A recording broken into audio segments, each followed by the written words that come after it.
Keep her straight, keep her level. It's your first time up, so don't do anything interesting. Who, me? Yeah, you. And remember, she stalls out at about 100. So keep the airspeed up, otherwise you're going to be drifting around all over the sky. And if the ailerons start to shimmy... Baby, I have flown a plane or two in my life, Not like this one you have, and this one's a handful.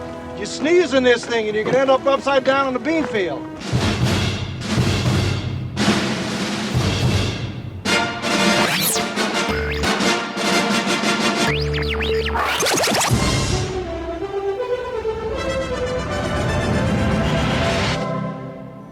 I feel something move inside me. Ew. This is Film Sack. Gross.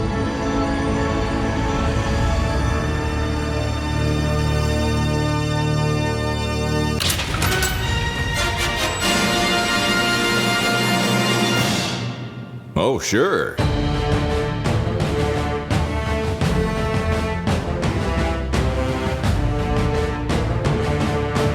Hello, everybody, and welcome to Film Sack. This is Film Sack, mining the very depths of film entertainment for all mankind, episode 752. My name is Scott Johnson. It is July, and I'm joined today by Brian. John Williams called and wants his soundtrack style back done away. Horner! Oh, hi. This week on Film Sack, we strap on our 1930s retro rocket jetpacks and do the Rocketeer all the way back to a time when Dick Tracy-style ugly mugs, cocky Errol Flynn turncoat types, and sky Nazis were so plentiful you could hardly go 5 minutes without something to punch. Now strike one of them patriotic flag-waving in the wind poses and find me a lucky lady to kiss. Speaking of ladies... Look at that ladies' clam. Man, she can sing at that club, my club, anytime. In this 1991 comic-to-screen adaptation that any Mouseketeer would love to add to their VHS collection before Disney puts it back in the vault. No, not the vault. Anywho, there's no problem too large or too small that Beeman's gum cannot plug. Got a rocket pack with a hole in it? No problem. Just a few chews later and bam! Stinky wet spittle to the rescue. That's it. Jam it in there, right in there, and smear it all around. Don't be afraid to really work the mouth juice all over the surface with your thumb. Beeman's gum. It's the bee's knees, baby. If you chewed up some bees into a gooey paste, that is. Gross. Yeah. Bee's knees not included. Randy? It's all part of the show, baby. It's all part of the show. Yeah. Yeah, Randy, that's right. I like that. Yeah. Very nice. Look at that lady's clam. I was going to say, it was my favorite part. Also with us, hey, it's Randy. He'd like you to drink from his lips, if you don't mind, Jordan. Aloha, Scott, Brian, thank you all for coming to my weird rich man's inventions palace. I'm your host, a soft-spoken, dapper Dan of a man, and this is where a rich guy like me makes my babies at, if you know what I mean. I see you've already met the FBI men, who no one can tell apart from the local mafia gangsters, so it's time for you to give me the rocket pack that has been burning the skin off the backs of your legs. What's that you say? Neville Sinclair is secretly a Nazi? Why, I never. What's that you say? Hollywood is a staging area for a small army of Nazis? Why, I never. Never what, you say? Well, I suppose I'll never get this spruce airship off the ground if I can't figure out what to do with the quarter-size model. Hey, don't throw it out of my convenient zip line hanger now. Why didn't I think of that? Okay, off you go. But make sure you follow my 3 Art Deco rules. Number 1, you have to be a better airframe inventor than Howard Hughes to make this thing work. No sweat, kid. Number 2, don't be surprised when a giant Nazi airship just appears in the sky above Los Angeles like it was conjured by a magician. Just hop onto that thing and go to work. Number 3, if you find your girlfriend already aboard the airship and you rescue her, I'm telling you, you're going to have the best post-trauma sex anyone has ever had since like the Chicago fire, maybe since the Great Earthquake. Some folks be getting it on after major events. Chicago fire sex. That's tasty. Just with Mrs. O'Leary's cow. Oh, yeah. Oh, gross. And with us finally, we have Brian. My personal canon is that Timothy Dalton's character is the exact same one in Hot Fuzz Ibbot. All right. Oh, wow. No kidding. Yeah. Now I'm intrigued. What do I tell you about this week? You know, it took about I don't know 10 seconds for me to come up with this one. So Nice. Oh yeah, no, I had to get to the end of that one. Oh yeah, I love the effect. He's such a genius coming up with an end for that song. Like it was the kind of song that you can feel a fade coming, but they actually figure out how to end it. They figure out a really good ending on it. Yeah. Yeah. Classic for a reason. Well parodied here today. Thank on you. Film It's Sack. not Rocket Man. Nope. Not Rocket Man. I did have Rocket Man on the list, and there was another one. What Too else? obvious. There was another one. There was a too obvious one. It was like. I appreciate the effort, by the way. Oh, something like I was playing off the tears, like Can't Cry These Tears, or what's the something Something tears. some Adele. I had some Adele thing. Something short man. I couldn't figure it out. My favorite thing is that you mentioned Greatest American Hero, because I actually thought about that TV show a little bit while watching this movie. Oh, a lot. Yeah, right. Because it's like, all right, here's a brand new superhero suit, and go learn to fly. And and all the pratfalls and the grinding it on the ground and the zipping out of control and all that stuff is like straight from that. But this is also feels like such a movie of a very specific time. For sure. And I know they're aiming to like channel a swashbuckler here, like they're going for an old time, but there's also just like an 89 through like 93 era where I felt like a lot of movies felt like this. Not sure why. I could think of two very specific ones: the Shadow and Dick Tracy. Dick Tracy. Dick Tracy. Yeah, this And, movie. This movie came a little late for what would have been the height of what was going on. And it's based on a comic, a short-lived comic during the 80s. And so it has a little bit of source material, but the comic writer also wrote I think he did some of the scripts and stuff. It's Dan Stevens. Yeah, it's a great comic. Dan Stevens, not the actor, but the Dave Stevens. Dave. Sorry, Dave. Yeah, he's also not the actor. Yeah, also not an actor at all. In fact, not even an actor to confuse him with. Thank goodness. And operating off the 80s rumor that Errol Flynn was a Nazi sympathizer, right? Right. I didn't know about that, really. Tons of references in this movie to things like that. And also the W.C. Fields is a perv. That was a fun one. I could have 100% used a million less of his cameo thing they did.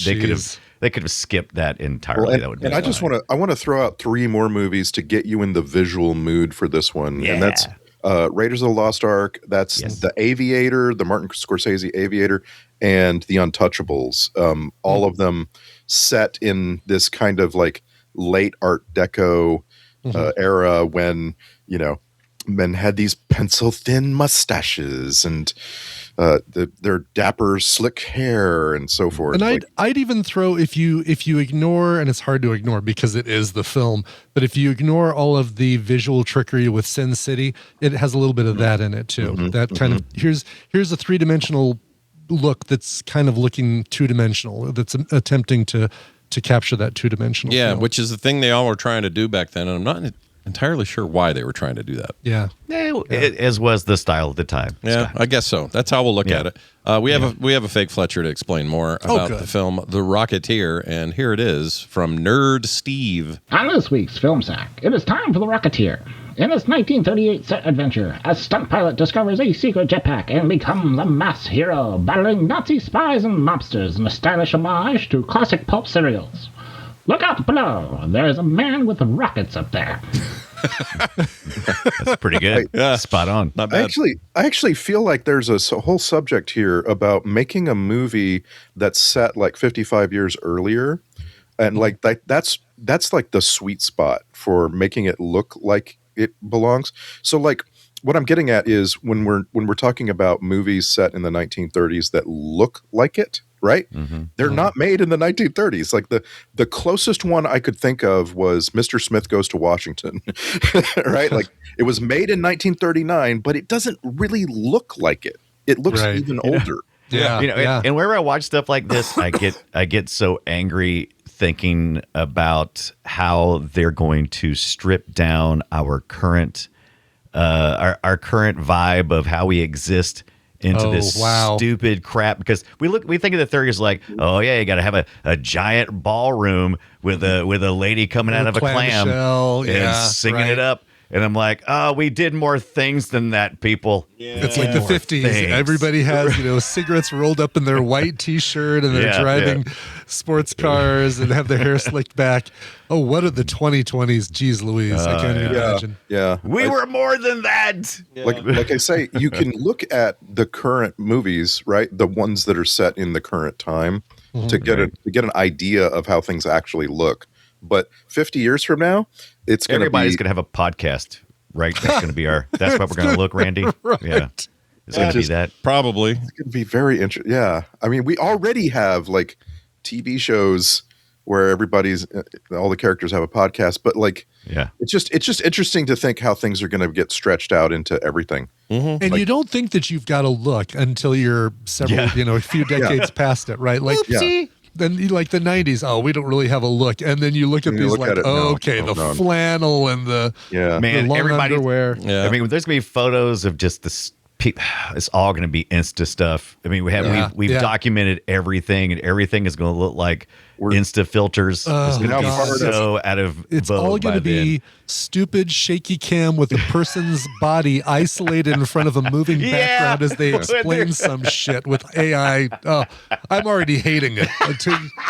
I don't want to see that world. I hate it in real time. We're about to exactly. About to really hate it. I saw something where it was like set in 2007 or 2009, and they put the character in a long sleeve white T-shirt with a black T-shirt over it, a short sleeve T-shirt over a long sleeve shirt. Yeah, and that, I was just like, oh God, how are we already 20 years past that look? And it's so set. Right. And like Jim Parsons wore that look well into the 2010s, right? Right, totally. Yeah. But like, oh my God, nobody would ever do that now. And it's so set. We're screwed. We are screwed. We're screwed. Everyone everybody in the 30s was either a gangster, an FBI guy, or a stone-faced jaw Dick Tracy looking dude, suave, debonair man about town, raconteur. This actually brings me to my first big piece of scrutiny or questioning. Let's do some scrutiny. Wondering, were Americans, and specifically like gangsters, were they actually that opposed to Nazis in 1938? Yeah, they were. I don't certainly know. Film sack fan, late Paul Sorvino certainly was. Yeah, that's right. Yes. It just feels to me like it was a little bit missed the mark on the year that Americans would turn against Germany, Yeah, because there were some sympathizers or people who were kind of like, there's a reason why we kind of floated along and was like, nah, we've already done a world war. And we have veterans in this movie who were supposedly, just trying to recover, and still very much a war after wartime mentality. And we didn't want to get sucked back in that war until, of course, the attack on Pearl Harbor. It's a very effective moment when the gangsters turn and fight the Nazis and even say like, we're USA all the way. But it just felt like it was plucked out of 1950s sentiment and not 1930s sentiment. Yeah, I don't know why Paul Sorvino's character is pretty ruthless and was just there for the money. He didn't give a shit, right? Mm-hmm. He's like, whatever, I don't care. You just pay me triple and I'll do it, or all that. And then suddenly he's got like a moral to him. He's got standards. Yeah. And you go get him, kid. And I'm like, but that's what I do enjoy that. I love it when they allow our characters to, at least have one more dimension, right? Just a little bit, just a little something. Mm-hmm. He also hates Nazis. Look at that. Yeah. Hey, we have something in common, gangster. Yeah. Let's fight side by side and then look at each other as we, the Hoover era. It's attacks. fine that they did all that. I think because it's the tone of the movie that they're aiming for. I think the comic was also a little bit rah and was on purpose. It was kind of kitschy that way. Yeah. I don't know that this translates really well. The comic is really good and beloved. People love it. I'm one of those people who stylized. love it. Yeah, it's one that I own. That I don't have the original, but I've got the graphic novel, and it's just so well drawn, and the casting of the film really well done for Cliff and for Jenny. You like Connolly? Yeah, I guess Dave Stevens was friends with Betty Page. Oh, really? Okay. And okay. modeled that character. I mean, the character in the comic was called Betty Page. It was basically Betty Page. And they obviously couldn't use that for the movie. So Why did they change changed that when the they could name to- use everybody else's name? What was that about, do you think? Yeah, Howard Hughes. I don't know. Maybe the Betty Page estate said, no, we won't allow this or Yeah. something. Plus, I don't Betty know. Page was all about probably copyrighted a lot of her imagery, whereas Howard Hughes probably sure. not so much. He's just Yeah. known, but Yeah. because of all the things he did or how wealthy he was. And Well, he was eccentric. the Elon Musk of the 1930s. Yeah. Thanks for that. That's what they always say. Yeah, that's what they always say, but whatever. That's what they said up until recently.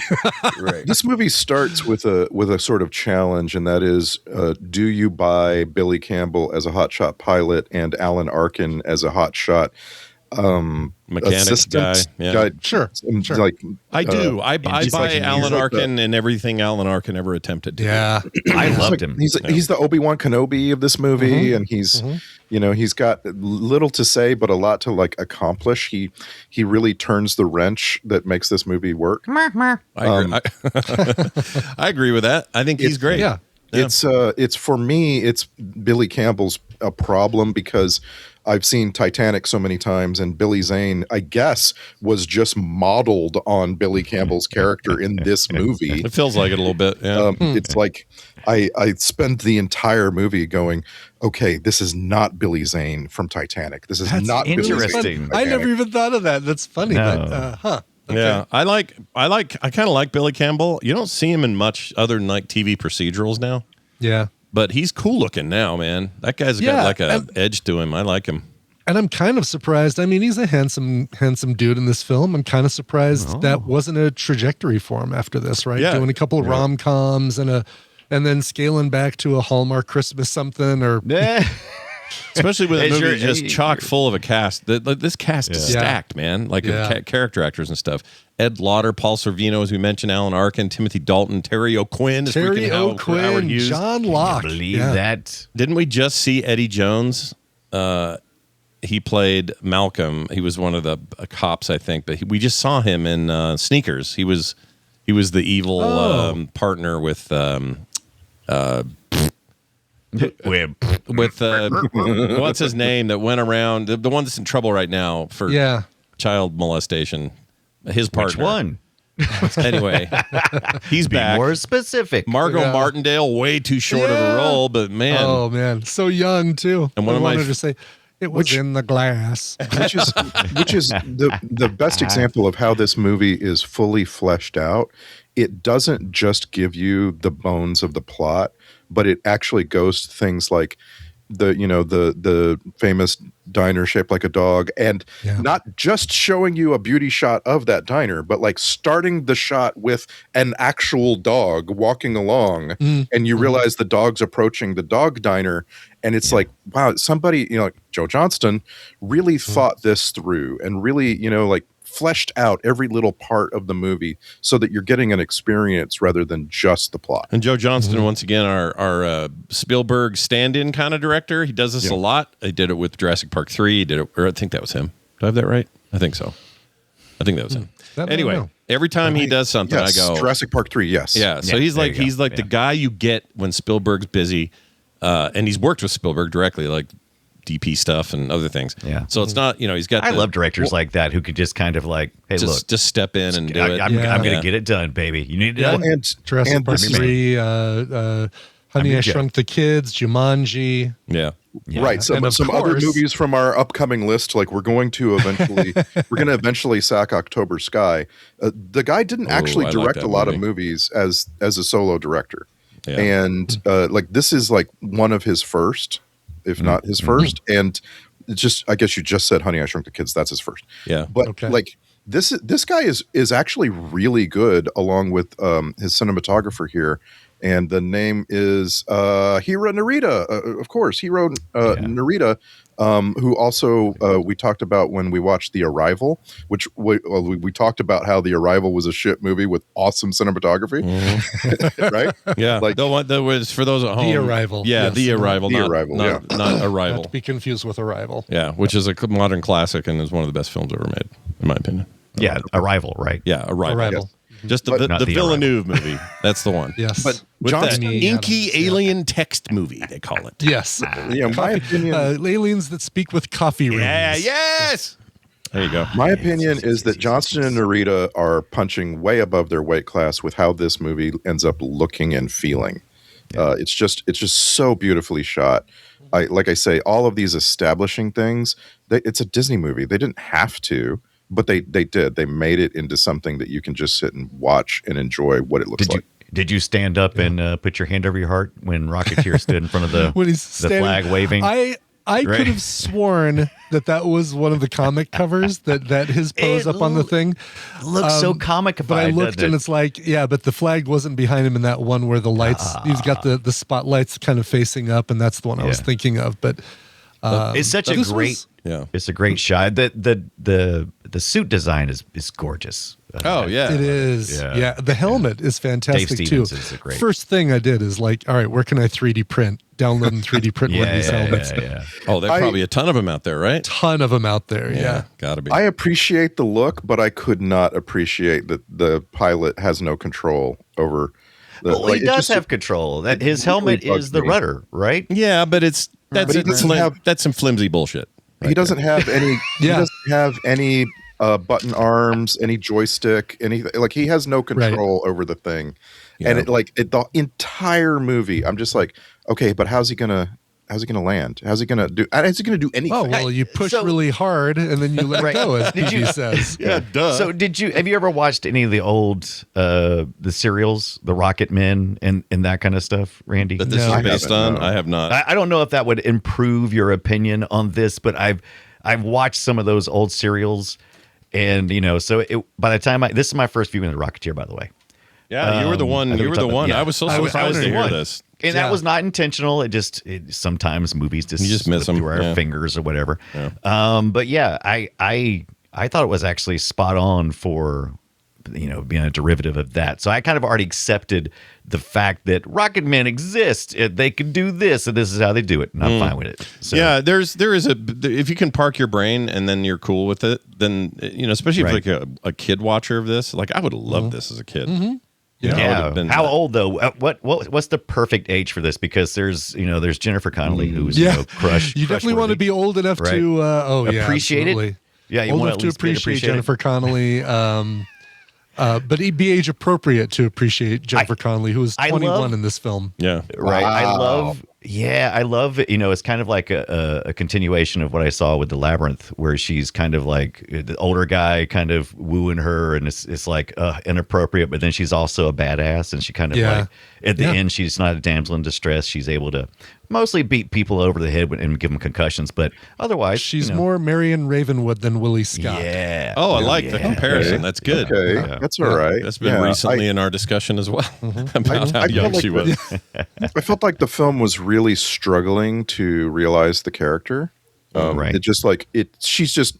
It like I wanted someone to say, and Jennifer Connelly is a part of it. Like You remember how we watched, was it last week or the week before, we watched The Passengers, and I said it was such a story, a love story that was written for immature people because it's so stupid. When you get older, it's like, what a betrayal. When you're young, it's like, that's just how love works.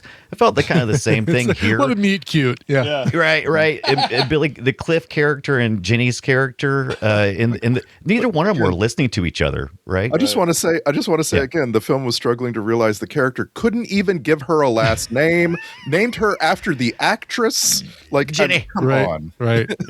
Yeah, but I love that. But their characters, I'm like, they'll never survive. This is a post-war romance, in between kind of thing. He's about to go off to World War II probably to fight as the Rocketeer, and yeah, because they weren't even listening to each other. They weren't into each other's interest. He would try to tell her about the cool things that happened with his pilot stuff. She's like, yeah, whatever. And she'd be like, let me tell you about acting. And he's like, I don't give a crap about that. Right. Don't give a right. shit. All, yeah.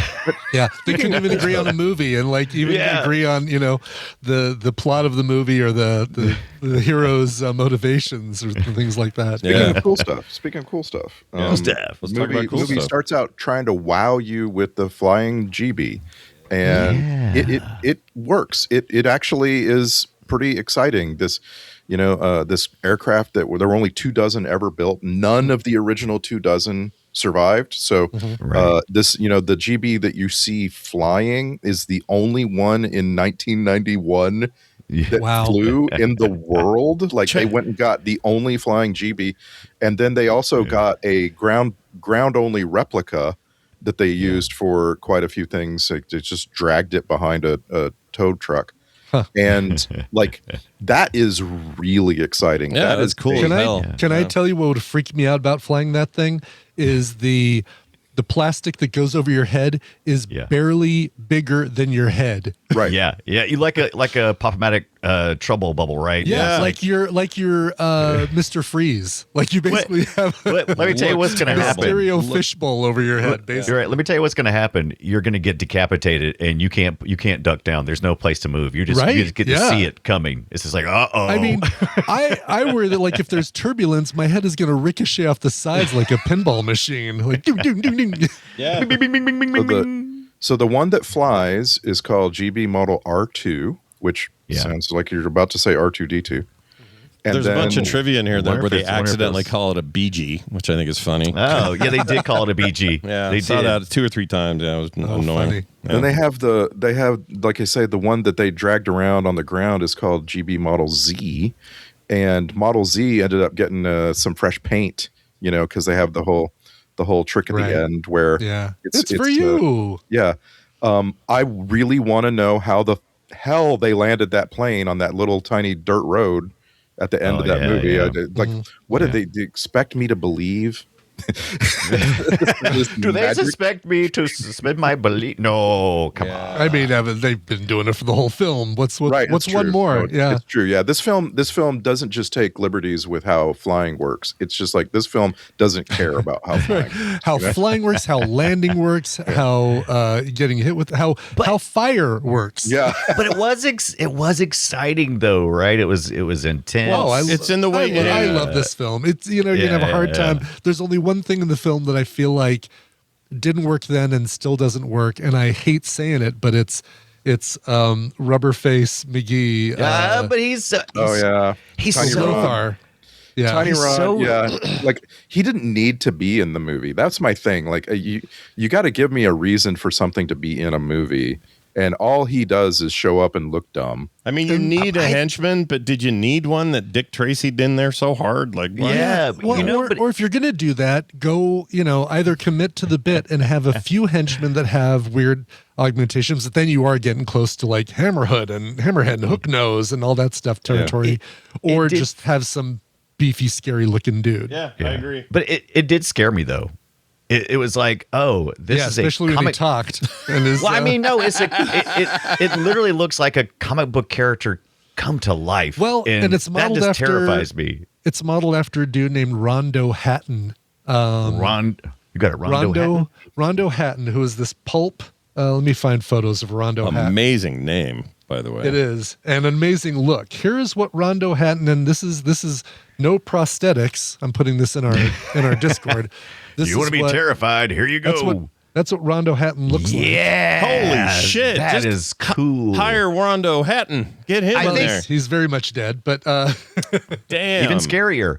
I think if you could have had maybe better makeup, maybe. yeah, you know what? Do it as makeup and don't do it as a rubber face that doesn't move with the actor's mouth, because that was the toughest part. Once again, who are you pitching to, right? And well, sure, This movie is a little out of time anyway. Like I feel like the mission statement of this movie is we want to appeal to all audiences always, and you're just bringing a James Bond villain into it, and so like to us it might feel a little bit like a shoehorn, but I'm sure to that 17-year-old you were talking about who's like the core audience, it was fine. Yeah. I think if I'd have been that young, I would have thought this was the coolest damn movie I ever saw.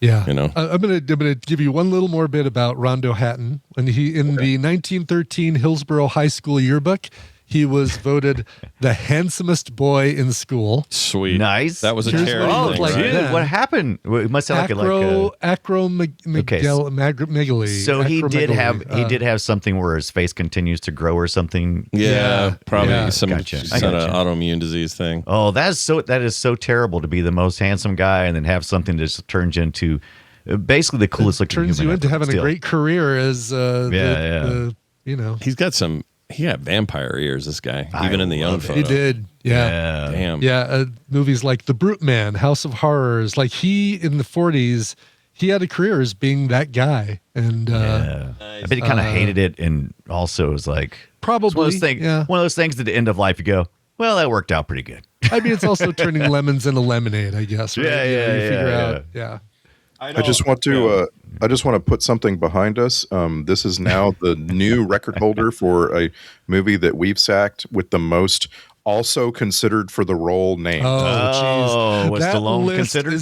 There is so much scrutiny in that list. Yeah, I don't buy any of it. I didn't even include most of it because it just all looks like bullshit to me. Basically, every woman, not just actress, every woman between the ages of 20 and 30 was considered for the role of Jenny, and almost every skinny actor who had brown hair was I think what considered for the role happened, of Billy. but I mean, when you're looking at the movie, when you're doing the casting, I mean, don't you probably just kind of go, okay, let's just see who the talent pool is right now, and just go through a big giant list, and that's considering, right? Just making a giant list, I guess, is considering. But we usually think of it, oh, they went in, they tried out for the part, and they didn't get it. But yeah, I think, maybe that's a disconnect. Richard Marx tried out for Cliff. I'm sorry. Hello. Wait a minute. Do you really tried that? He was too busy holding on to the night.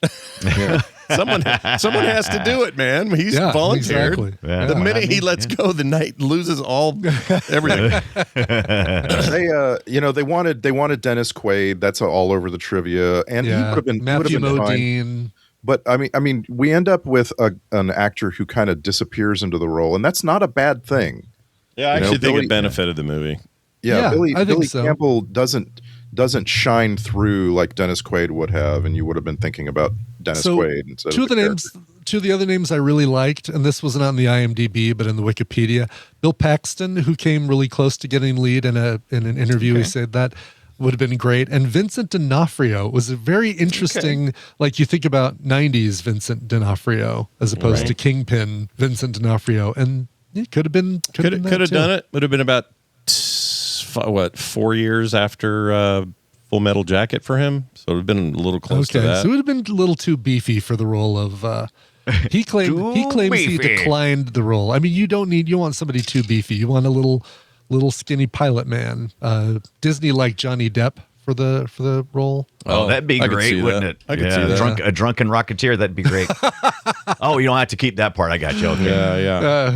Was Brendan Fraser not I kept thinking of him in The Mummy. Oh my gosh. Thinking of that. Yeah, Brendan Fraser seems like the perfect choice. Yeah, He seems like the perfect pick, When but we was, didn't get the Mummy. That's what I was trying to figure out. The 99 Mummy. was that, I think. Yeah, 93 yeah. was Encino Man, or close to that. 92 Yeah, maybe. I guess they just didn't have the vision yet. Yeah.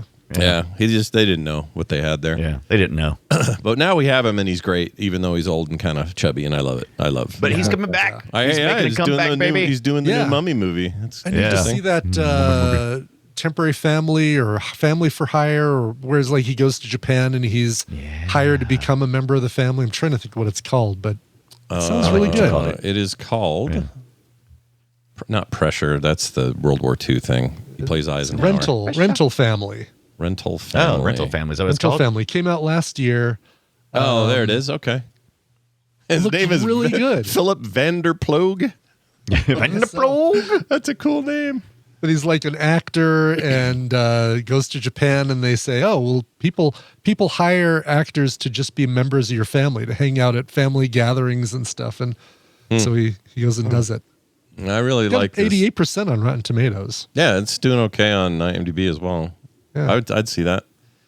For some reason, he's... Oh, no, that's not him. Never mind. But yeah, he's coming in. He's got a new Mummy movie, and they don't have a title for... Oh, it's called the Mummy franchise, and he's going to... reprised the role of Rick O'Connell. And I saw something in the news recently where he was asking everyone for their best wishes because he had to work out so hard to get skinny again. Oh, wow. Yeah, I hear that. Yeah, do the same for me, please. Freaking Best wishes for Brian. Good for him. Exercise. Yeah. They're really calling it the Mummy franchise, though? Well, I'm sure it's a temp title. Working Okay, title. God, I hope so. Yeah. Yeah. I mean, 2027's damn close, though. You think they'd have a title, right? yeah. So unless... That's going to really throw Wikipedia off when people are looking for the Mummy franchise. Right. Maybe I was kind of waiting to see how it goes, Maybe, with his exercise routine. Was kind of they want to wait and see. Yeah. Right. The Mummy, living large, or the Mummy. I look good now. Yeah. The Mummy and the Whale. Yeah. The Mummy and the Whale, dude. I'd watch the hell out of that. Absolutely. Just have it happen in that apartment. You're all good to go. Yes. Oh, jeez. Let's see. You mentioned the Beeman's gum, Dunaway. Yeah. There's trivia in here about Demon's gum. this was a thing that pilots did. In fact, in The Right Stuff in 1983, Chuck Yeager, played by, I forget who played him, one of my favorite actors, and I can't think of his name. Anyway, asked his crew member friend for some Beemans before a flight because he was going to do the same thing. You just put a little gum in there. It was like a little Ed lucky Harris? thing. No, Ed Harris was he here? Scott Glenn. Oh, yeah. It was John Glenn. John but Glenn. They took that little. Scott Glenn bit was of- also in the movie, but he was somebody else. Not to be confused with the actor Scott Glenn, who was also in the movie. Yeah, I can't think of his name, but he was the. We just saw him in Black Hawk Down. He's in charge of the mission. He's him, crusty old actor. Yeah. I don't know. Shit. Everyone was in Black Hawk Down. He played Chuck Yeager, and he was great in that. That's a movie we should get on the list. By the way. Yeah, for sure. Yeah, a lot of people we really like now. They all came out of that shit. Yeah. In fact, it was Sam Shepard. Shepard? That's it. Nailed it. Shepard. Sam Nailed it. Shepard. That was it. Nailed it. Passed away recently. Great guy. Good dude. Western. Yeah, actor. so I just want to be clear. You want to sack the right stuff. Yes. Oh, yes. Well, okay. We got one question about length. Can you tell? Because my memory is that was one It's of like them 6 hours long. It was a prestige film in its day, and I think it probably ran long. So if it's like loved it. three Yeah, it was something really good. hours, we Yeah, maybe 3:15, 3 hours, 15 minutes. I mean, Oh, wow. Really? could probably deal with that. Don't I know could why. deal That's with what it that. feels like to me too. I'll be honest. This is going to be one of those confession times. I've never seen The Right Stuff. Oh, you That's should. good. Yeah. It's good. Now I want to do it.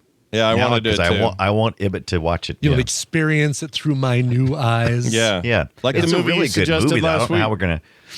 Yeah, I mean, no, Yeah, True Romance, yeah. we see good movies all the time. yeah, It's yeah. not a problem. Yeah.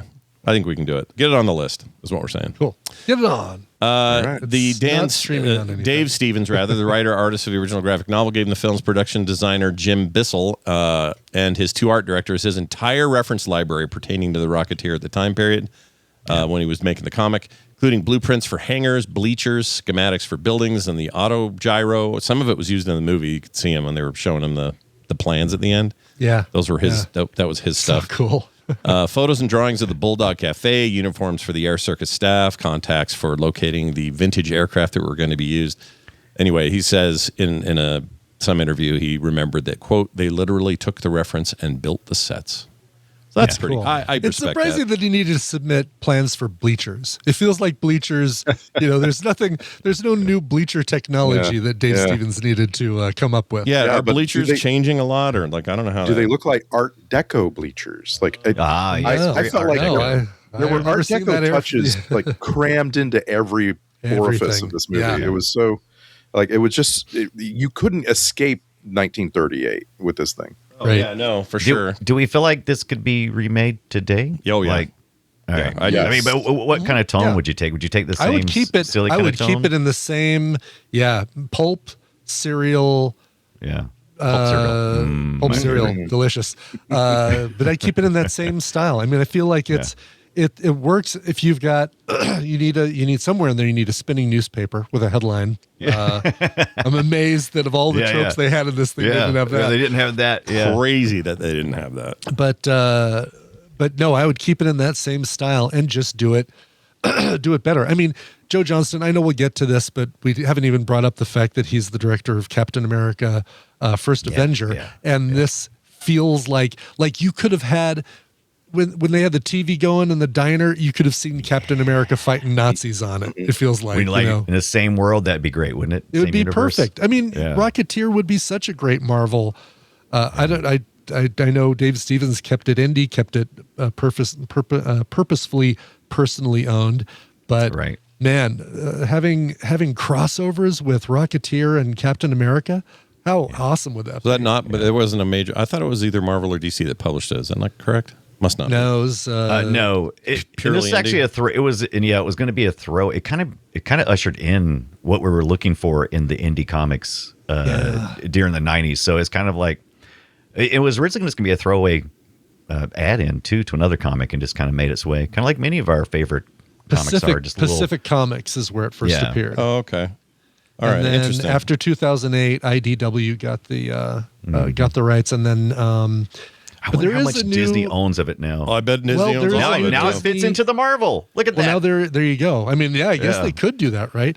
But there is a new Disney, newish, I guess 2019, Disney cartoon where a little kid is the grandchild of Cliff Secord and gets the jetpack and has Pixar-y like adventures. Probably some fun to be had there. Yeah. Even and what's his face? Billy Campbell even comes in and does the voice. Oh, no way. I didn't know that. Yeah, the grandfather's grandfather. voice. That's awesome. Yeah.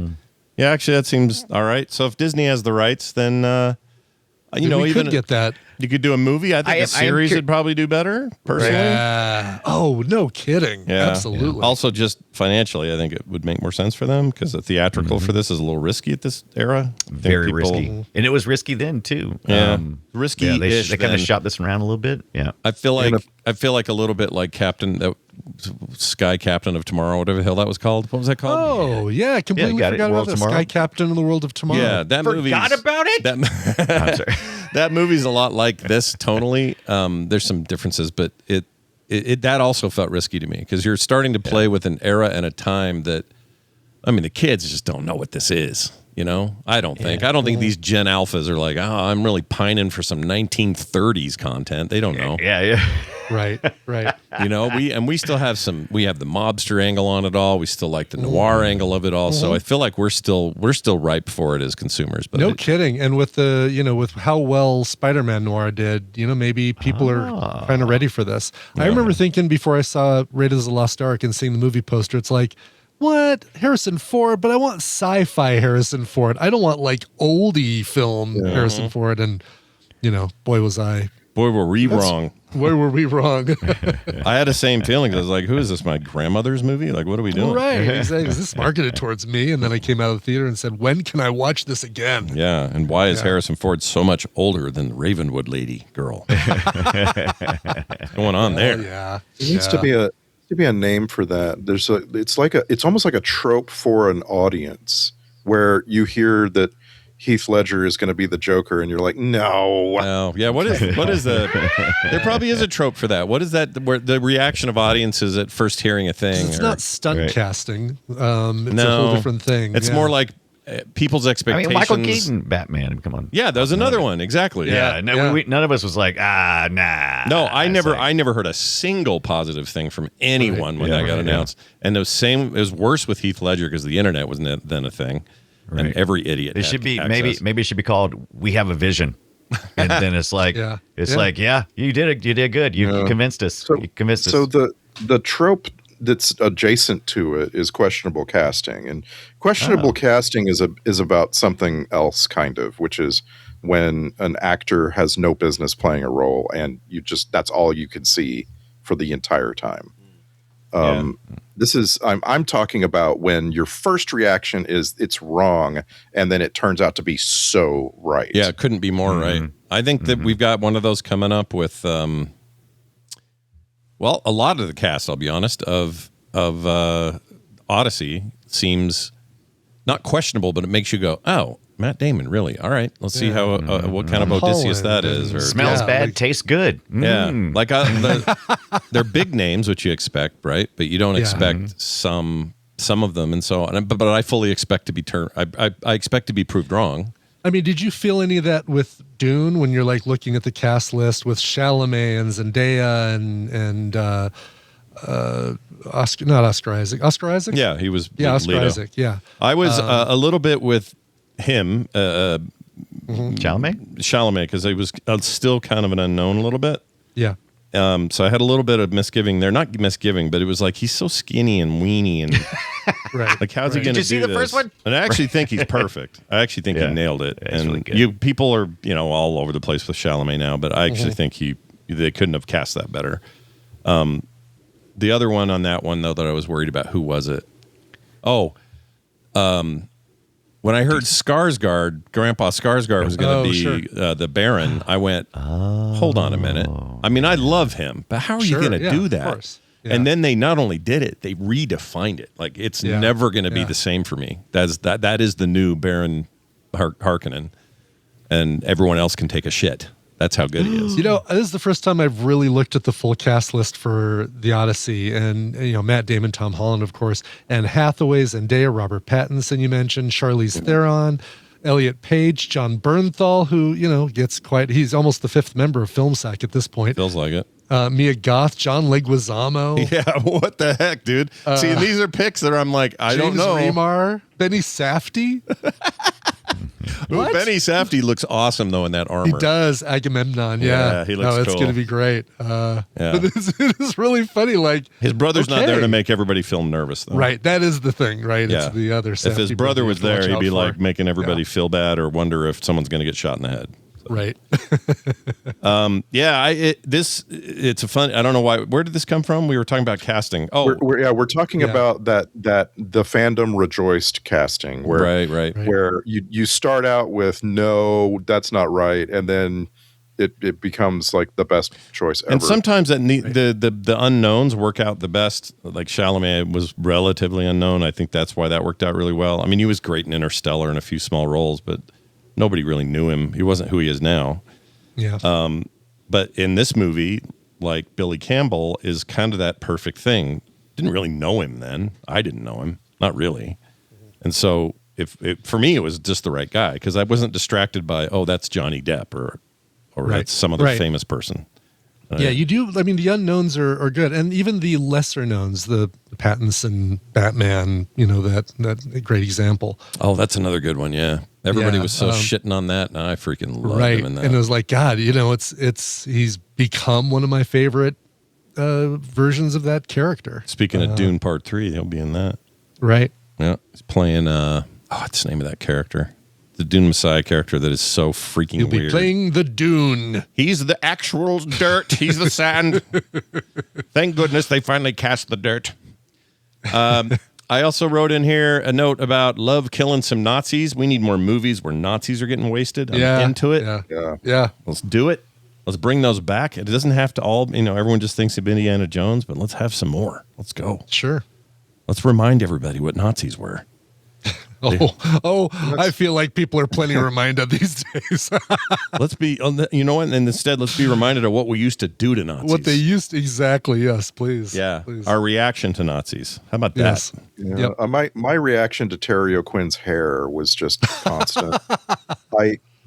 I don't see how Terry O'Quinn could look back at this movie and not want to just wear a toupee the rest of his life. Like, he looks so good. He looked really good. That toupee. Yeah, I had the same impression. It's also just, I don't know, it's just fun seeing him do shit. I feel like he's at a state in his life where I don't think he's doing much anymore. He's older, whatever. Right. I don't see him in new things, but he's always so fun to see. And he looked like Howard Hughes. Like, he kind of nailed that. So I thought he was great. I kept thinking Lost when I saw him, though, so that's kind of a problem. That's what happens when you're so good. Like, because of the hair, I never once thought of Lost. When you're so good in Lost and you're such an amazing character, it's impossible for me not to think about Lost. And I'm in the middle of a rewatch of Lost for a podcast, and so I can't help but think of John Locke when I see Terry O'Quinn. Yeah. I mean, it got me thinking, like, if I didn't have hair, like, what lengths would I go to?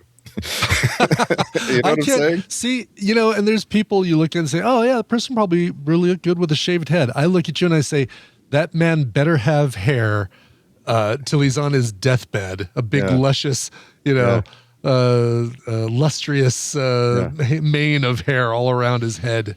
Yeah. Yeah, exactly. I just like mane would I of hair. Would I fly to Turkey? Lion. Yeah. He's lying. Lying. You don't see. Don't listen to him.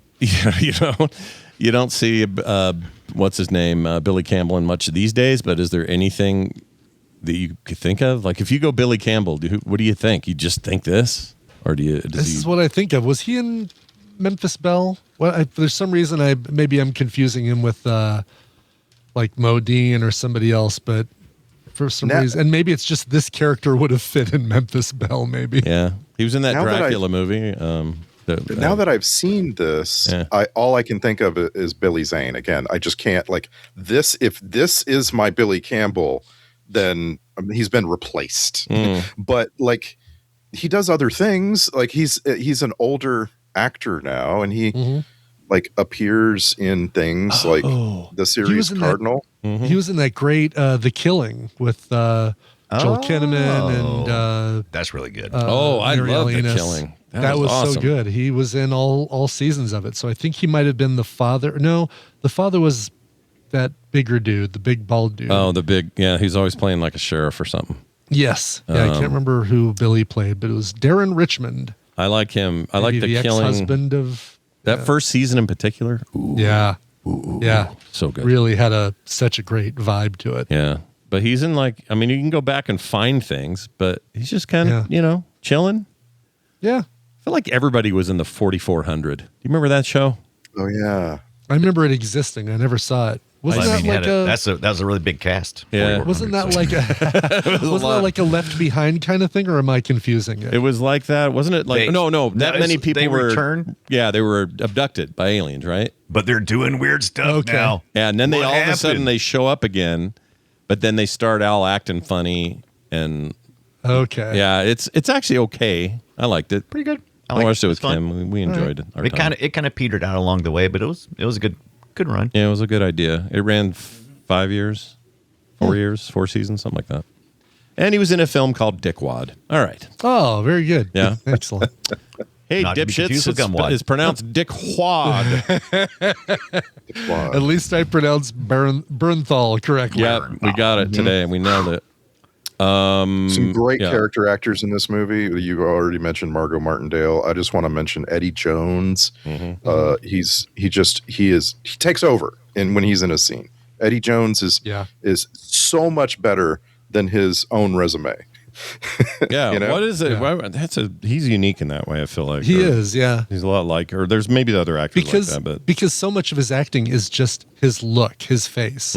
Like he can be silent in the scene and still carry as much weight as the people with speaking lines. Yeah, which is a wild thing to be able to do. I mean, most of these character actors it's called acting. It is called acting. Okay, that was from the movie. Yeah. Oh my god! Yeah, it was from the movie. You're right. Yeah, that's right. You're right. Yeah, I also just want to note that this is a movie that has a something to say about Hollywood and acting.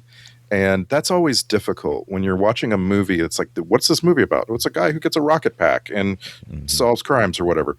And then you're like, oh, and also we're going to go on set for a film and have this like intrigue around a preposterous actor and other people trying to get a role. And that never lands for me. It just feels like such a distraction from the overall story. And part of it's probably because trying to portray the thing you're actually involved with every day, I bet that becomes difficult. Probably. It'd be like podcasters making a podcast about podcasting. Be like, too many levels deep. Get me out of here. Get me out Brian, of by the way, Yeah. I just want you to know Brian Ibbett has done that. And but he put a spin on it. It wasn't just really about fun. podcasting. It was a game Right. show. Yeah. I mean, the Game first, show. Daily Source Code was a podcast about podcasting. That's true. That's true. Yeah, that's all it was about. And this movie is about a thing, and then it also includes, I think, some kind of statement about Hollywood in the 30s, but I just don't know. I don't know what it is. I'm not 'cause it's entirely such a sure what it distraction. is either. Yeah, it's such a side note to the whole thing. And so I think there were some things that were coming out. And I think a lot of this bleeds over from the comic. There's some things coming out during the 80s that were kind of looking back at Hollywood from that era, and I think some of that bled through here. And I don't know if the people who were making the movie quite got what was going on, because they were, that Errol Flynn kind of, he was that the rumors that was going on has been debunked since then, but I guess it sparked the imagination of, what Hollywood in the 30s was kind of like. So It's like not MacArthur, McCarthy. hearings. McDonald's. It's like that. Yeah. Yes, McDonald's. It's a little like the McDonald's hearings of the 1950s. But yeah, there's some of that going on for sure. I still do think it's funny. Eddie Jones literally finished Sneakers and then went right to set to work on this show or on this movie. That's funny. Yeah. And that we watched them this close to each And other. had to put on a bunch of clown makeup and fly a plane badly. Anybody want to name another Eddie Jones movie that we have seen in the last year? Didn't we do this Oh, last? we seen I thought another one? I thought we did this on Okay. the Sneakers episode, didn't we? Yep, we did Sneakers in the last year, Yeah, but it's there's interesting another memory. one. He says I'm we've saying, talked I about thought it. we talked There's about another this. one that we've covered in the last year. Oh, do you know what it is? Do you remember? Yeah, you got to test your even memory, more Scott. See if you embarrassing. remember when we Shit. talked about it in the Sneakers episode. God damn Was it the Morgan Freeman, Gene Hackman thing with the No. Southern? No, okay. It's embarrassing. I for can't me. remember. Well, and it's just Eddie Jones' look. His look and his delivery, he makes him perfect for movies like this. And we sacked Trading Places. And he's in that. He looks like the kind of guy you don't want to wake up, Wake up. Like Oh, don't wake up. if he wakes up, you're just like, oh, I'm sorry, go back to bed. Do whatever you need. I don't know. You need something your about him. beauty sleep. You Get back in there. You need your Get back beauty in there, sleep. buddy. You're clearly not getting enough. We'll start telling my significant other that. Oh, yeah, you need some more beauty. Get back in there. Yeah. What are you doing out of bed? What are you doing out of bed? Oh, You're underbaked. you're terrible, terrible people. Not very nice at all. Timothy Dalton refuses to update his IMDb photo to be anything other than in his late 20s, early 30s. He just refuses to do it. You know what that does though? All that does, we've seen it so many times. All that does is when you do finally appear, then you're in every list of what happened to so and so. Look at him now, because you go from being young to suddenly old and no age progression in between. It's very shocking to the audience, right? I think I agree with you, but at the same time, like we just had a Nerdtacular, and I had to sit and look through so many old photos of me, and by old I mean 10 years ago, 15 years ago. Yeah. But I'm like, I really would like for you to think of me as I look now. Nope. Because I just don't look anything like that anymore. Yeah. No, it's true. Tough poops. Time does things to us. But Timothy Dalton, I love him. I just want his IMDb photo to be him with the little miniature church steeple up through his neck from Hot Fuzz. That's what I want. God, that's It's still one of the most uncomfortable scenes in the history of film. And he's going, No, yeah. the worst. It's so good. I love it.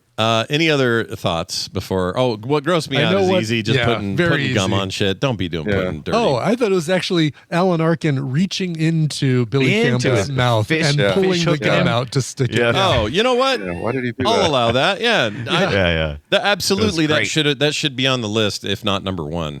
Anything to do with Yeah, the gum. It's people putting their fingers in other people's mouths feels like, well, there's an easy one. yeah, that's true. I kind of forgot he did that. I blocked it. I think because that's Good move. freaking foul, man. Ugh. Yeah. I don't think. Yeah, there's- imagine somebody coming up to you on the street, or even someone you know, and they go, "Hey, what do you think of this?" And you start talking to them. Wait, take that gum out of your mouth. They reach in and take it out. Yeah. I don't make that care same how face. familiar you are. I don't care if it's my wife. That's a disgusting effing thing to do. It's no, the worst. The worst. All right. So anyway, that's what's gross. Gross. Well, thank you for letting us know. I actually felt like this movie was a little too Disney-fied at times, and I'm just like, they could have depicted a little more grossness, like not grossness, but Give it a little edge. so Yeah. okay. So there's a scene, where James Bond has captured Jennifer Connelly. He's captured her, and he wakes her up with smelling salts, and I'm like, she barely reacts because she's pretending to be asleep. If you were pretending to be asleep, so you were already conscious, and somebody puts freaking smelling salts under your nose, you would freak out. Yeah, you'd lose your mind. And I'm just like, this movie's just a little, at times, it's just a little too soft around the edges. Like, I need. But every I need once in a little- while, it would pipe up and go, that dirty son of a bitch. And you're like, yeah, Disney. Woo! Yeah. Yeah. Although I Didn't think they at like the time, release it outside of U.S.? They released it as Disney in the U.S., but I think they released it everywhere else, like Touchstone? Yeah, they're Pretty Woman. yeah, Touchstone was there. Their Pretty Woman imprint. It was like we should do a Disney film about dirty. No, maybe we should make that Touchstone. We'll make that something else. Their Hulu of the era was Touchstone, and they just use it. Yeah. Kind of what they use Hulu for now. It's like, where's all the nudity at? It's on Hulu. Exactly, yeah. Which, if you buy the bundle, it's all under the same pile, which is crazy for Disney. But well, all right, let's get to some clips. We have a number of them, and I'll start with this one. John Locke says some stuff. Your people in Washington want to turn anything that flies into a weapon. That's right. See, people. Now let's open that hatch. Let's open it up and see what's in there. I just want to say out loud, I'm so proud of us for not doing this accent too much during the episode recording. Yeah, we've done all right. As I'm watching this movie, I'm like, we're going to spend the whole time talking like this, see? Yeah, we didn't. And I'm also glad that no one did a W.C. Fields impression, which I think has been moratorium, at least since this movie, maybe. I hate his voice.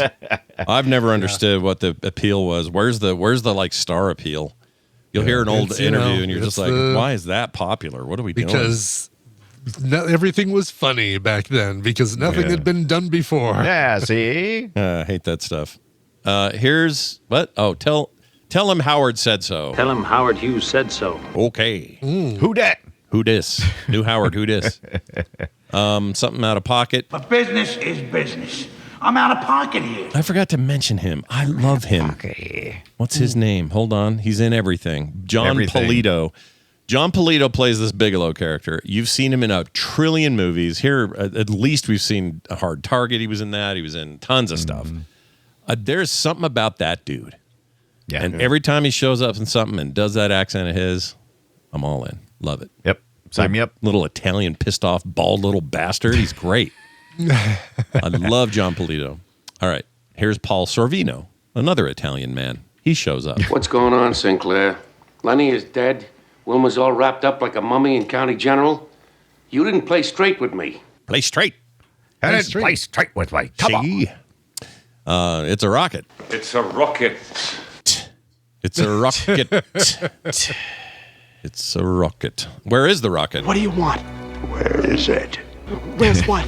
The rocket. The rocket. The rocket. Where is the rocket? Race. Oh. Race. Do the blessing. Blessing. There you go. Oh, you found it. You found what was right to William Hickey. Yes. All roads lead to William roads, Hickey. yeah. There she is, I wrote. Go after her, you dope. That's about all you get out of Margot. It's in like lions. And like the diner scene is another one, or diner scenes, but the main one where the gangsters come in and try to figure out who's who. It could have been a lot more rough. It could have had more grit, you know? Stakes.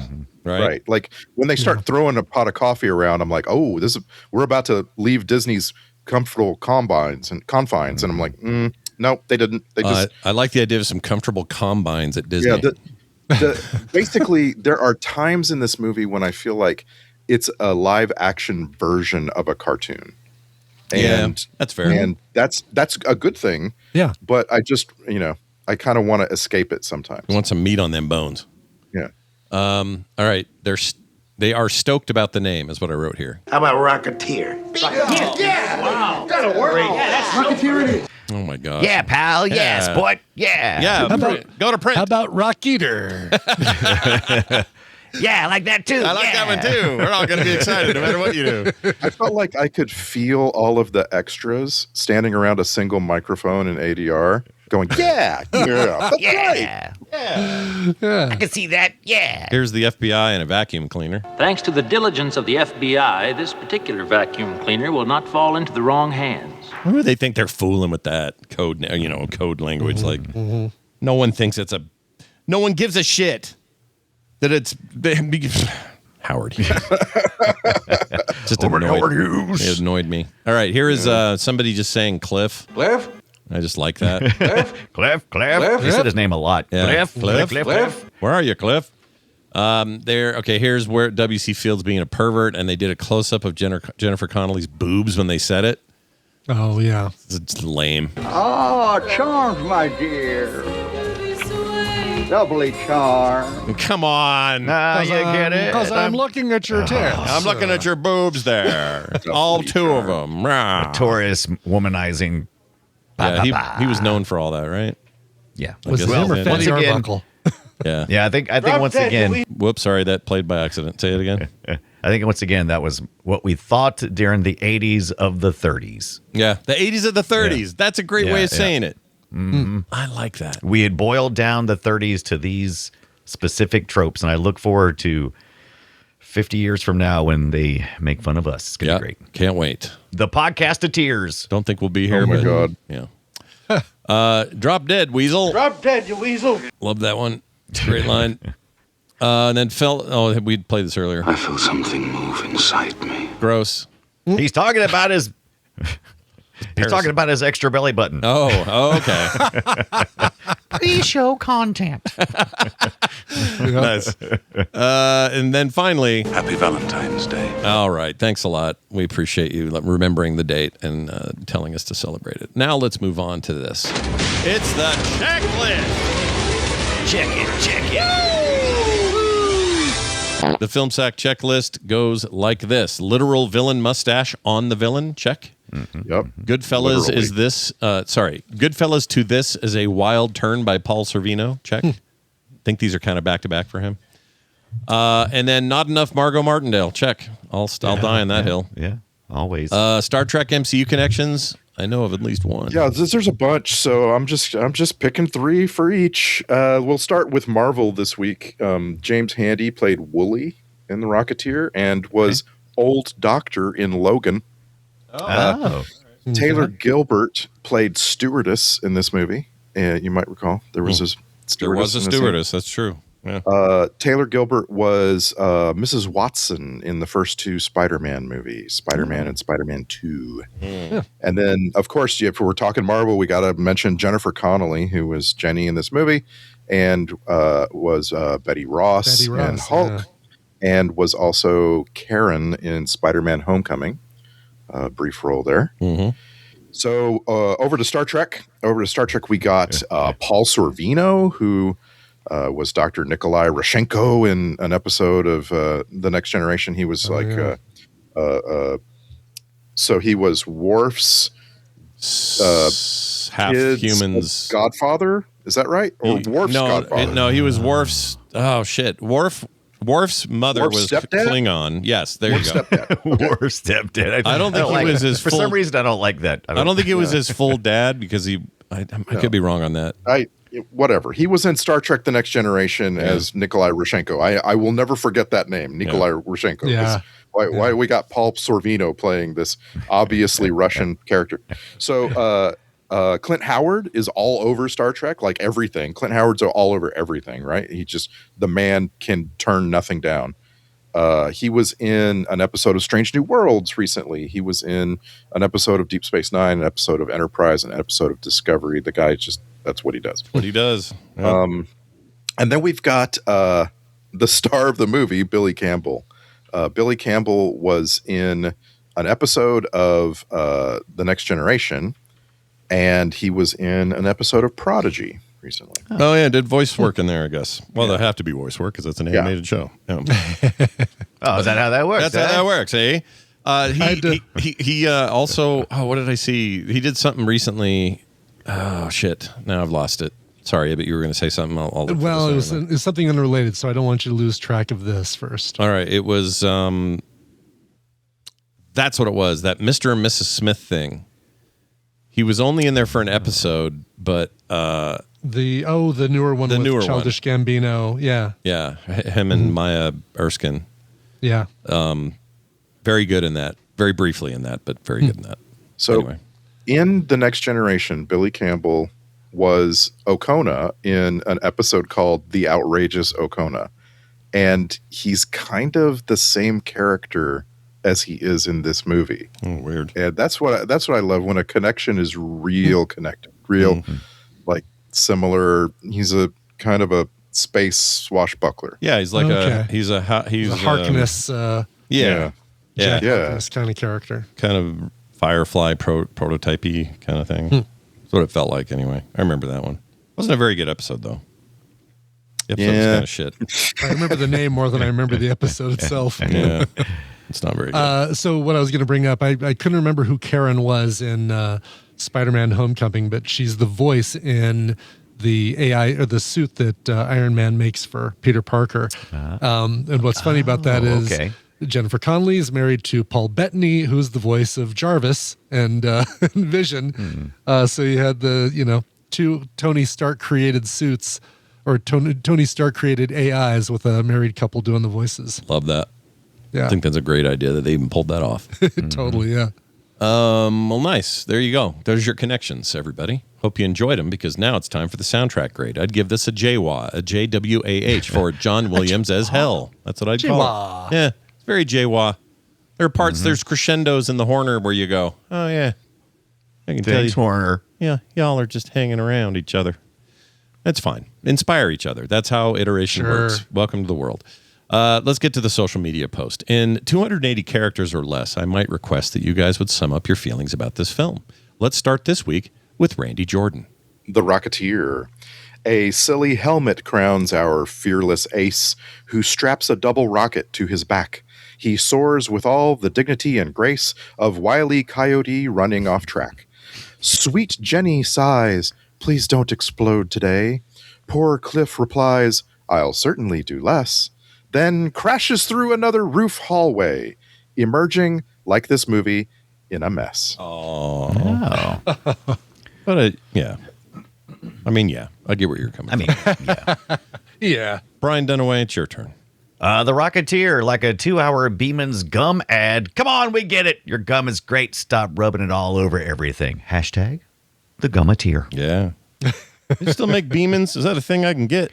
I think so. I think so. I want it to be. I kind of want to try it. I'll bet you can get it at one of those Was Rocket Fizz candy stores where they have everything. Yeah. Nice. Probably special make it for stuff like that. Maybe. Originally formulated in 1890. Whoa. Wasn't gum like some like tree sap or just whatever you could chew, like a honeycomb or something? I don't know. Is that how all that worked? Something. Pepsin, it's a pep. You know what doesn't sell anymore? Remember we used to have products and it was like, hey, here's a medical sounding thing that will be in your treat. Pepsin gum. It's like sounds Retsin doesn't in it? your certs, right? Right. Sounds awful. With Retsin. Pepsin. Now with more Retsin. Yeah, I don't want Pepsin. I don't want Retsin. I want none of that. Brian Nibbit, take us home. The Rocketeer. Oh, my prince, would that my upper lip was as hairless as your posterior and the backs of your legs. Ew. I don't like the trip you took me on. Thanks.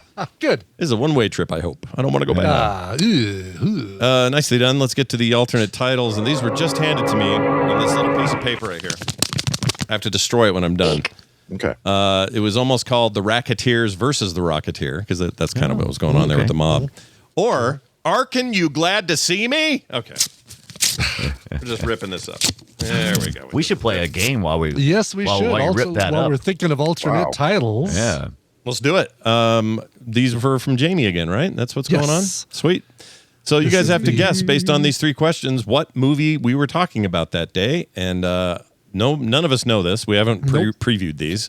Nope. It's the most difficult game I've ever experienced in my life. It's pretty tough. Yeah. Worse than All Stars movie trivia taboo. Bill? Oh, yes. Yeah. Worse than that. Wow. All right, here we go. Yeah, I mean, I got some of those right. Yeah, no, you did. That's true. You did. Gerb. Let's get to this first one and see how we do. Question number 1. This was almost called Sword Fishing Scheme or Logan Not Lucky.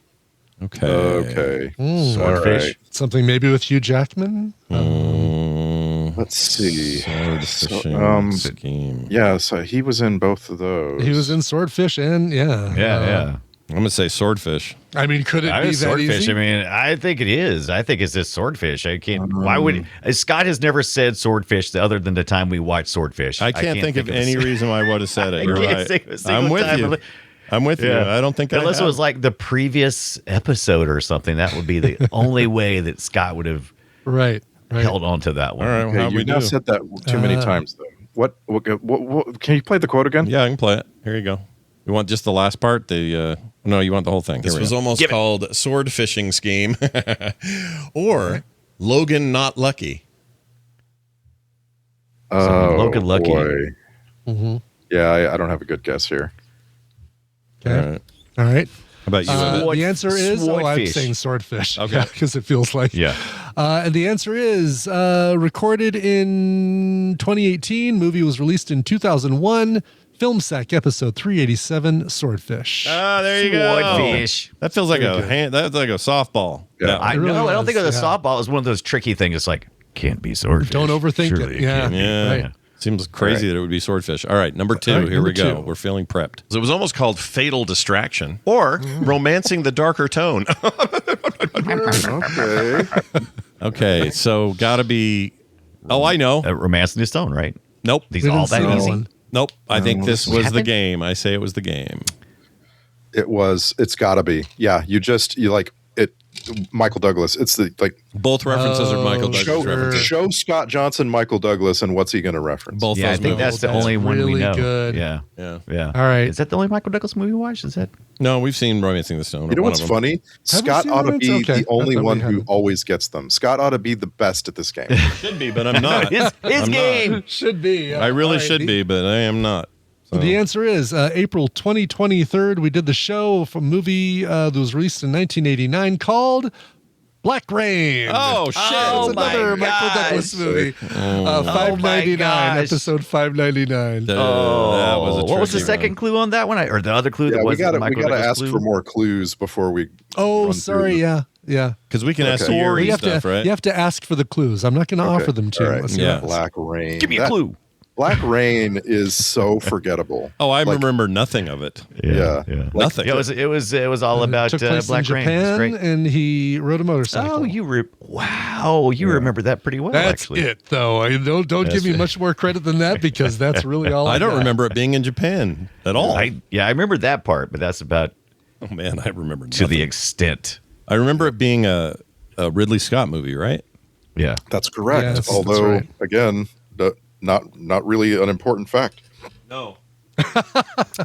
Maybe to him Maybe it is. maybe to Mr. Scott. I don't Maybe, think so. I don't think Ridley Scott would have won this that round. When of this game. I made that movie. Was that me? My bad. Yeah, I don't know. My Wild, bad. man, wild. All right, where are we Yes. now? Oh, We got let's- another one? Yeah, we got another one. Let's play this Oh, did we final lose one. it? All right. Oh, did we He's lose on it? here. I'm here. Oh, he's okay, here. okay. All right. I don't do anything except listen to Scott play the clip I sent him. I thought you Okay. were gone Oh, too. yeah, I yeah. don't know why I thought you were gone. Oh, I muted myself to blow my nose. Oh, I that can was feel it. That was the right thing to do. It was the right Right, it thing was to just do. like 2 seconds and then geez. Glad you're feeling better, by the way. Feeling great. That's good. Well, give me a percentage. We like doing that. Oh, 95%. Oh, hell yeah. Yeah, if I I, wish didn't I have to felt just blow my 95%. nose. Yeah. I know you guys really just have lower opinions of day- your health. Yeah. Any Like, day you of the gotta- week, if I could hit You have to 95%, holy establish your shit. bar, when you're Yeah. feeling well, and that is your 100%. When- not when you not feel your well. imagined, whatever your imagined paradise of the way you possibly When you- could feel. When That you would ever never feel happen. well, cripes. I know. Yeah. You need to set 100% at before you ate Taco Bell. Right, there you go. There you go. That's Any great. day you're feeling good enough to eat Taco Bell, that's 100%. I like that. Oh, And then I'm after feeling you good eat enough to eat Taco Bell today. yeah.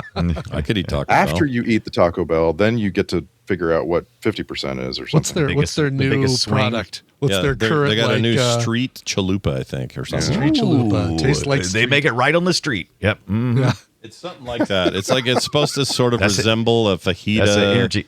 That's Okay. the energy saving concept there. For it's so hot outside. Yep. Like a fajita, as if a street taco vendor gave it to you. I'm sure it's nothing like that, but Right. I think that's what they're pushing right now. They're also asking you to check out the return of the enchilito.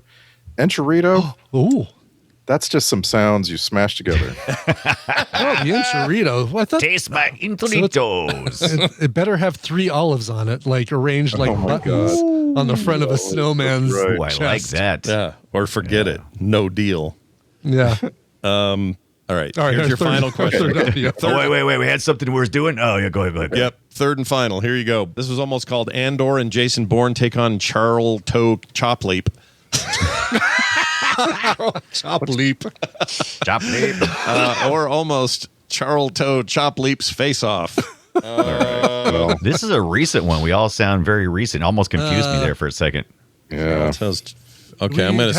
Have we done Chappie? We haven't done Chappie. No, it's on the list. Yeah, no, we did that other one. Yeah, we Right, did. We did District 9. District 9. And we also did the one with Matt Damon where he's the villain. That's what I think it is. I think it's that. Yes, the health insurance. Elysium. Yeah, the health insurance movie.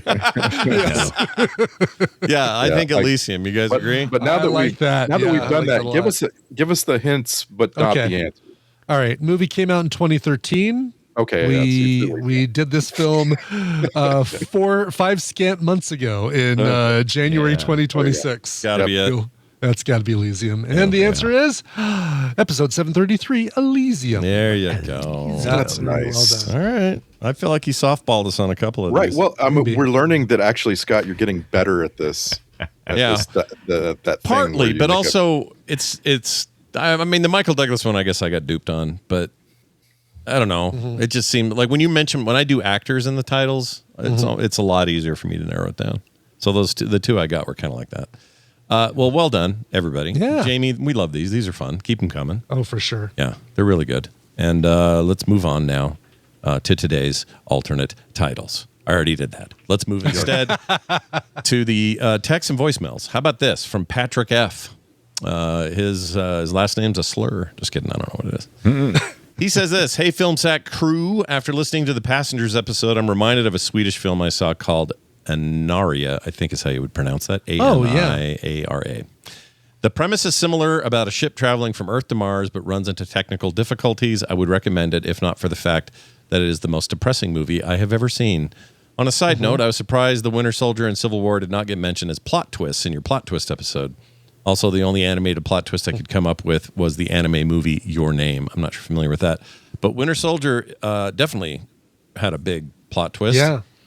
There were a few others too. What was somebody called me out on something that I talk about all the time. Now I can't remember it. That's even worse now. Anyway, you guys have mentioned many plot twists that we, for whatever reason, didn't get around to, and that's okay. There's a lot of movies, it turns out. Right. And a lot of the discussion about our roundtable was like, oh, great, you just ruined a movie for me. And it's been out for like 30 years. Yeah. And we tried really hard to not even mention plot twist from the last decade or so. That guy from that Seinfeld episode, Dunaway, where he goes, she steps on Elaine's foot, and he goes, "Look out, you're stepping on me," and he goes, "Sorry." That's how Randy's sorry felt. That must be where I got it. Actually, it might have been burned into my head. That scene, I don't know why. It's actually the one where Jerry barfs. 11 years of no puking or whatever. The movie though, Aniara, I've seen this and I actually recommended it. This is like, it's almost the reverse of Passengers, where everybody on the ship is woken up because they're doomed. The ship is off course on its way to Mars for colonizing, and something happens, the ship goes off course, and basically it's like, okay, well, we're on this ship that we can't control. We only have enough supplies for this trip to Mars, but we're going to be in here a lot longer. How does this all go? Yeah. And it turns into a sociology experiment kind of thing. I like stuff like that. I do remember you recommending it, but I didn't see it. I think maybe I will now.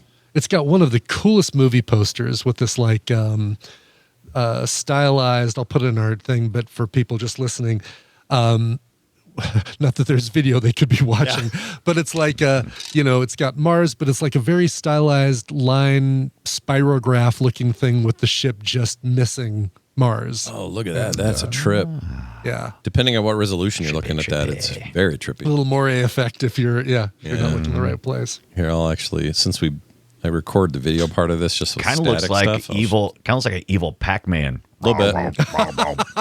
I'm gonna get you. Like a really big close-up of Pac-Man eating a small candy bar. Did you say this was he said it was a Swedish film? It's Swedish. Is it in like subs and it's stuff? It's in English. Or? Yeah. Okay. At least the one I watched the dubbed version. It is dubbed as far as we know, or we don't know? I think so. I don't remember it being I don't remember it being subtitles. So what was the twist in Civil War he's referring to? I can't think of what the big twist was. Unless we don't want to give that away. I don't know. But no. I remember the movie Civil War, not Captain America Civil War. Captain America Civil War, yes. Because Civil War, the Winter Soldier, I know what the twist was. That was so Captain America Civil War, the twist, I mean, Spider-Man shows up. That's not really a twist. It's not really a twist. Well, I didn't see that coming. I didn't see Tom Holland They coming. all of the Avengers take one of two sides in an argument. And some they're of them having. end up in jail, and what was the twist, though?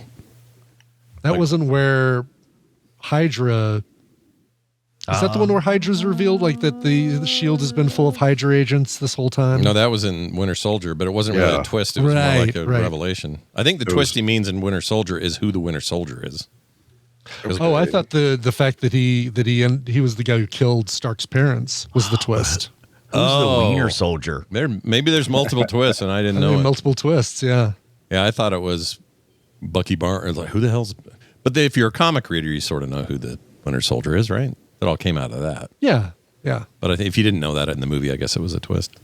I don't know. Civil War, I have no idea. Yeah. I know. Chris Evans looks good in a mullet. There you go. Looks good in everything. Damn it. And those cool shield. And out of everything as well. Yeah. So, hubba hubba. He can tear a phone book right in half.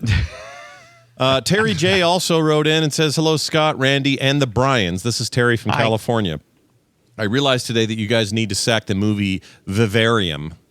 That sounds like something that might be a doctor will have to look at for my lady parts. By the way, I just did a really quick search for Captain America Civil War twist. The twist is the revelation that Bucky Barnes, while brainwashed as the Winter Soldier, assassinated Tony Stark's parents, which I thought took place in the Winter Soldier, but the reveal was and that sets up the whole or the ending of like them all split up and not talking to each other. That's right. So basically, the twist is that this was all a setup. Right. Yeah. Like the villain twist. I forget the name of Baron the villain. Zemo. Yeah, Baron Zemo isn't trying to fight the Avengers. He's just trying to make the Avengers fight themselves. Crumble. Exactly. Yes. All right. There you have it. Anyway, this email goes on to say Vivarium. Yeah. I realized today you guys need to sack the film Vivarium. My friend and I watched that movie. We hated it and need to hear what you all have to say about it. He says, it is strange, it makes no sense, and it has the worst ending I think I've ever seen, but I really need to know what you guys think, says Terry. Yeah, I saw this too. This is Imogen Poots and Zuckerberg go off to live in the suburbs, and it's like one of these cookie cutter developments, but it's a sci-fi cookie cutter development that they can't get out of. Oh, all right. Like it's like once they get to their home, which looks like all the other homes on the block, they can't figure out a way to get out. And he starts going crazy like Nicholson's Shining crazy and digging a hole in his backyard or something. I have no idea. Never even heard of this. I want to really appreciate that Eisenberg sounds so much like Zuckerberg. Really does. I want to take I'm just a going to moment. call him Zuckerberg from now on. Yeah. Yeah, may as well. Although now you got the new guy, your bear guy being Zuckerberg. Right. Or not the bear guy, sorry. Yeah, the dude from shit. The dude from shit. The guy from Succession. Oh, really? Yeah, I can't. Not Kieran Culkin, but the main. It's called The Social Reckoning. Let's see if I can find it. It's probably got cast up by now, and it's let's see, Social Reckoning. Here we go. Enning. His name is Enning. Oh, I've not heard about this thing. Okay, so that's interesting. Jeremy Strong. That's who it is. Jeremy Strong. Jeremy Allen White plays Jeff Horwitz.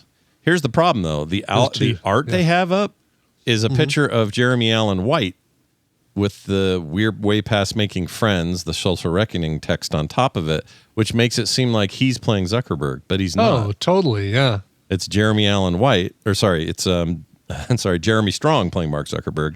Jeff Horwitz is Jeremy Allen White's character. I don't freaking know, dude. So confusing. Oh, return of Mikey Madison finally after Honora. My gosh. Has it been a bit for her? Yeah, well, Honora, she got the Best Actress 2 years ago for Honora, and she had something since, right? I don't think so. That's the thing. Lady in the Lake is one of that. She is in some miniseries I didn't see. Oh, really? Yeah, that's probably why she's been busy. I guess so. Shit Yeah, takes time. But she is so good. You just saw her in Once Upon a Time in Hollywood. She was she was great. One of the Manson family. She was the one in the pool. She was comes to an untimely end. Crazy, dude. Yes, yeah, crazy role for her. I just want to. If you want to see her in 100 Kinds of Naked, then watch Honora. And excellent. I just want to reach back and touch on Vivarium again, because there's a bunch of different movies called that. And don't touch your Vivarium, by the way. Okay, go ahead. Specifically, the 2020. Some guys can't even find the Vivarium. Specifically, this is a film that was made in like 2018 and ended up getting released in 2020. And I went to Rotten Tomatoes because I'm just like, why don't I know this movie? 73% on Rotten Tomatoes, so it's significantly better than, say, Supergirl. But hold on, 39% audience rating. Okay, that is a movie that I have to see. Yeah, that's crazy. It's because, like, on the face of it, it just looks like Backrooms before Backrooms, but apparently this movie is loved by critics and hated by audiences. Take that. Bring it on. Wow. And one more quick thing, back to the Social Reckoning. Jeremy Strong and Jeremy Allen White. Could you imagine a more difficult set to be on with those two full on method? Oh, geez. Yeah, no kidding. Were they both known to be a little hard on the set? Yeah, like intense. I knew Jeremy Allen White, or shit, now I'm mixing them. Jeremy Allen White? Yeah, I know. Strong. I've heard Jeremy Allen White was hard to work with. I've heard. Yeah. I think Jeremy Strong is a similar kind of thing. You look at his photos when he's not in a role and you say, oh, okay, that guy's full on method. He's like, there's the guy who takes his work seriously. Speaking of the Winter Soldier, he was with him in that Apprentice thing about Donald Trump's early years. Oh, right. Yeah. Yeah. Roy Cohn. With, Stan Sebastian. Right. Yeah. Or Sebastian Stan. I don't know if. Or I was doing his military name because of Winter Soldier. Yeah. And there's a comma in there. Yes, that's right. That's amazing. Stan, comma Sebastian. Was he good in? Was Jeremy Allen White good in that? The Bruce Springsteen thing. Was that good? He was good. That was a good movie. I mean, it's one of my favorite Springsteen albums anyway. And knowing the story behind it about him kind of locking himself in this house with this echoey tape.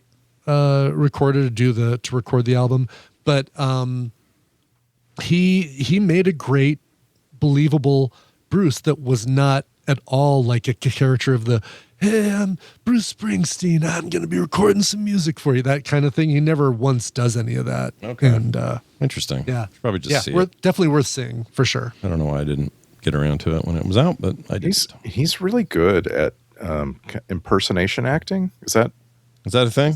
Is that a thing? I'm just like, because like when Scott was asking the question, I was like, he really came across as Kerry Von Erich in that Iron Claw movie. Oh yeah, he was in that. That's the other one I want to see that I haven't seen. I hear is depressing as hell. Yeah, it's sign me up. Yeah, I hear that one is a rough bit of business. It is. Yeah, I need to be depressed. I like some hard things. You know what I mean? Oh, yeah. You know what I'm saying? Yes, I do know what you mean. May I introduce you to Gillette? Yeah. Gillette. It's the best a man can get. Pre-show. Short. Pre-show. All right. Hey, that's it for your texts and your emails. Voicecast.app/filmsack, or you can just go to filmsack.com. Either way, you'll find the ways to contact us. We love your feedback. We'd love to read them, and we'd love more of it, so keep it coming. We'd also love more of your support at patreon.com/filmsack. Got a new guy on there named Pendergrass Jr. Ooh. Nice. How great a name is Pendergrass That is a great Jr. name. Great name. I don't know where it came from, but I love it. I assume he's a Teddy Pendergrass fan. I don't know. Sure. No idea. But he's happy because he's getting no commercials or ads. He's getting pre-show content every week, and we had a good pre-show today. Lots of fun. Yes. We went places. Yeah. People. You get monthly host specials. You get other cool benefits, including art from me in the mail if you're on that level. And I got a new one going out actually this week, so watch for that. Patreon.com/filmsack is the place to go. Also, if you're like, man, I sure could use a hoodie or a mug or something, Go to the website, frogpants.com is where you'll find it. Filmsack.com will get you there as well. So go check it out and find out what's available for you. Our next movie is it True Romance? Is that what we're doing?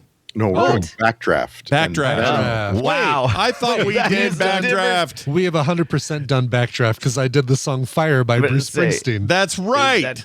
Totally different movies. We did Backdraft. Hold on. Get it off the list. I'm going to make sure. Get it off my damn list. Let me just make it. True Romance. True Romance is coming up next week. Do I watch? I just watched it this week while I was sick. Do I watch it again? Yeah. I mean, how much do you remember? You did the work. I remember everything. I remember it all. I am totally wounded. We did Backdraft December 2023. So, yep. We dodged that. We dodged Ages ago. Episode 629. Yeah. I have my list of film set karaoke songs because I wasn't sure if I did Foo Fighters before. See, you have a secret little way of tracking better than we do because you do these songs, so you have another, I have another method of tracking. Yeah, we don't have that method of madness. Oh, you know what? That was intended on our upcoming list. That was intended to be Backdraft 2. Oh. There was a Backdraft 2? Hold on. Yeah. There's a Backdraft 2? Yeah, and it's still streaming? I'm interested. It's on Prime. Oh, I'm interested. Back to, I think we switched back. No, it's fine. We're doing True Romance next week, but I'm going to talk about whether we followed up with Backdraft 2. Okay. Sounds like I thought you said you were gooning. I just didn't know what I don't know why. You hear what you want to hear. I hear what you want to hear when I want to hear it. True Romance, that's next week. Never seen it. Can't wait. Cool. Tarantino written. God, can't wait to hear what you think about this. Tony Scott directed, considered one of the great things of its era. And we'll see if it's true. I'm sure it is. Such a stacked, talk about your stacked cast. Yeah, the cast looks awesome. Back when, you're still getting prime roles for Christian Slater. I like him now, but it's not like he's getting leading man stuff anymore. Yeah. Anyway, that's next week here on FilmSack. Filmsack.com is our website. That'll do it for us, for me, for Brian, and for Randy. Just like in the comics. We'll see you next time. Thanks for listening. The Frog Pants Network lives at frogpants.com. Drop dead, you weasel.